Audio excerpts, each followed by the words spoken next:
एक बार फिर राजा विक्रम पेड़ के पास पहुंचा। वह शव को कंधे पर लाद कर चल पड़ा। तब बैताल ने एक कहानी सुनाई। किशन नगर के शासक राजेंद्र अपनी पत्नी के साथ प्रसन्नता पूर्वक रहते थे। वह अपने लोगों के प्रति बड़े दयालु थे तथा बुद्धिमत्ता पूर्वक शासन करते थे। विवाह के कई वर्ष बाद उनके यहाँ एक कन्या ने जन्म लिया। उन्होंने उनका नाम रखा सूर्यमुखी। बड़े प्यार से राजकुमारी का पालन पोषण किया गया। उसे बेहतर से बेहतर शिक्षा प्रदान की गई। सूर्यमुखी ने न केवल अच्छी शिक्षा पाई बल्कि धनुष बाण व तलवार चलाना भी सीखा।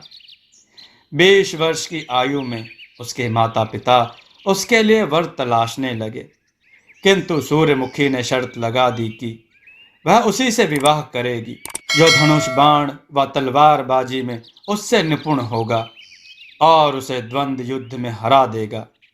सभी पड़ोसी राज्यों व राजधानियों में मुनादी करवा दी गई।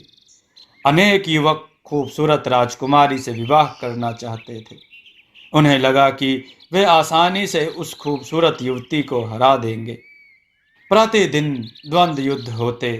सूर्यमुखी ने सबको हरा दिया और उन्हें निराश लौटना पड़ा। उन्हीं दिनों पड़ोसी राज्य का एक राजकुमार वेश बदलकर प्रजा के बीच बैठता व राजकुमारों को सूर्यमुखी की चुनौती स्वीकार करते देखता। उसने राजकुमारी को लड़ते देख युद्ध के कई दांव पेच सीख लिए। जल्दी ही उसे भरोसा हो गया कि अब वह राजकुमारी की चुनौती ले सकता था और वह एक दिन राजकुमार के असली रूप में आया व राजकुमारी सूर्यमुखी को युद्ध की चुनौती दी। राजकुमारी ने उसे पहचान लिया, किंतु कुछ भी कहे बिना चुनौती स्वीकार कर ली। द्वंद्व युद्ध हुआ और राजकुमार ने उसे हरा दिया, किंतु राजकुमारी ने उससे विवाह करने से इनकार कर दिया। राजा रानी, राजकुमार समेत सभी उपस्थित व्यक्ति इस निर्णय से हतप्रभ हो गए। सूर्यमुखी ने उस राजकुमार से कहा, तुमने मुझे तो हरा दिया, किंतु माफ करना, मैं तुमसे शादी नहीं कर सकती। तुम भी मेरे इस इनकार का कारण जानना चाहते हो। राजकुमार पल भर चुप रहा और फिर राजकुमारी के सामने सिर झुकाकर बोला, जी आपने ठीक कहा, मेरा आपसे विवाह करना उचित नहीं। कहकर वह महल से चला गया। वहां मौजूद प्रत्येक व्यक्ति दंग रह गया।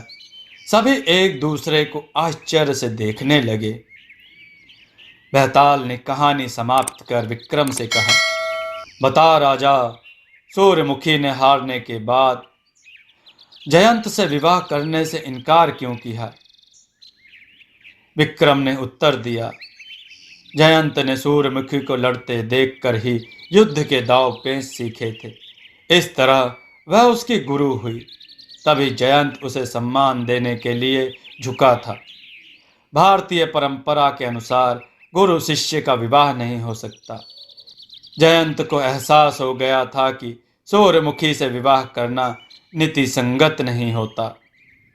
जैसे ही विक्रम ने अपना उत्तर समाप्त किया, बैताल उस पर हंसा व शव सहित वृक्ष की तरफ उड़ चला।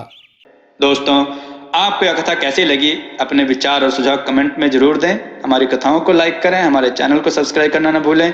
हमारी कथाओं को शेयर जरूर करें, जिससे लोगों को अच्छा ज्ञान प्राप्त हो। जय श्री राम भक्तों।